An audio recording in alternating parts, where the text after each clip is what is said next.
Waziri wa Ujenzi Abdalla Ulega ameitaka bodi ya usajili wa makandarasi CRB kuwachukulia hatua makandarasi wazembe wanaosababisha hasara na athari kwa serikali na wananchi kwa kutokamilisha miradi kwa wakati.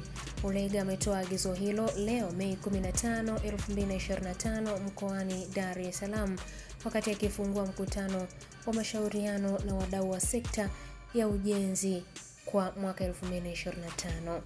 Pia amezungumzia umuhimu wa wakandarasi kufanya kazi kwa weledi na kuwapongeza baadhi ya wakandarasi wa ndani kwa kufanya kazi kwa uzalendo na hivyo kumaliza miradi kwa wakati.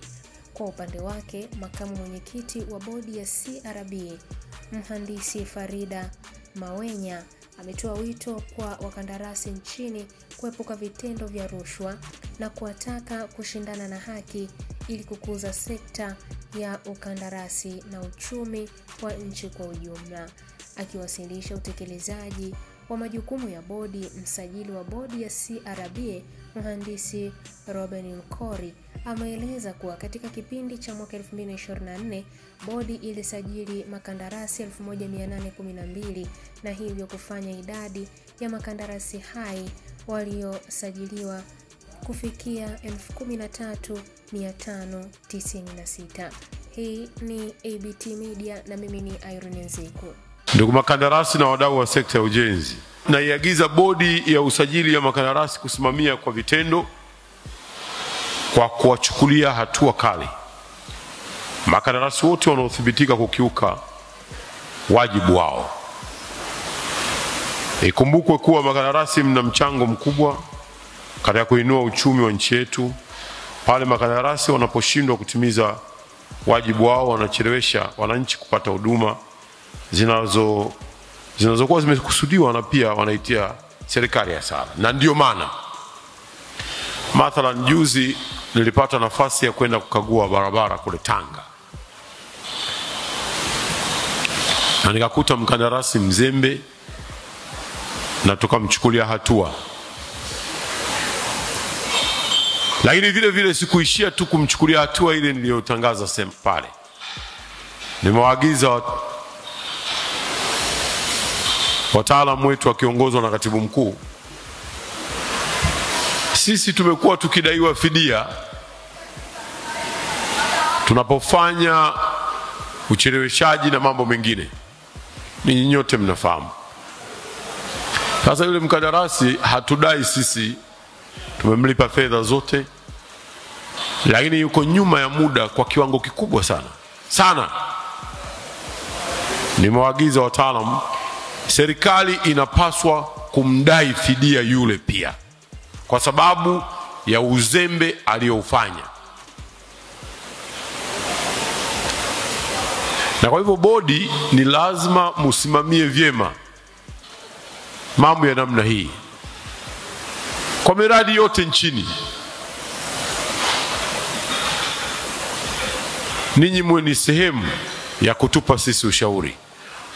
Hata kwa hawa makandarasi wa nje,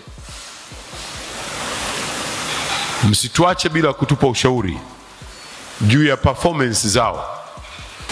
Ndugu makandarasi na ndugu wadau wa ujenzi, napenda kuwahakikishia kwamba serikali ya awamu ya 6 inayoongozwa na Dr. Samia Suluhu Hassan, Rais wa Jamhuri ya Muungano wa Tanzania, iko pamoja nanyi na inathamini mchango wenu katika uchumi wa nchi yetu, na hivyo mkijipanga inavyopaswa mtafanikiwa na kuongeza mchango wa makandarasi katika kuendeleza uchumi wa nchi yetu. Na mimi niwapeni tena matumaini.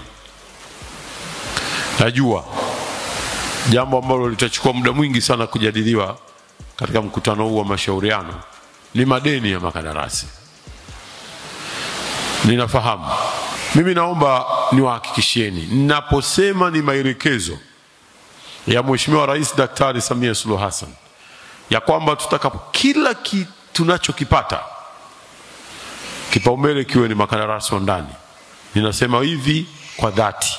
Makandarasi wajiepushe na vitendo vya rushwa kwa kukataa kushawishika au kushawishiwa kutoa rushwa. Washindane katika haki ili kupitia michango wao katika makandarasi wakuza uchumi wa nchi yetu. 4. Makandarasi waungane na kufanya kazi kwa ubia, joint ventures. Pia zinapojitokeza fursa za miradi mikubwa. Hii itawezesha kutimiza vigezo vya zabuni za miradi mikubwa na kuitekeleza kwa ufanisi miradi hiyo. Changamoto nyingine ilikuwa ni masharti magumu ya ushindani kwenye zabuni yanayowatoa makandarasi wa ndani, yakihusisha turnover, dhamana za benki, uzoefu wa kazi zinazofanana, mitambo na pesa za kuendesha kazi. Napenda kuwajulisha kwamba utekelezaji serikalini unaendelea.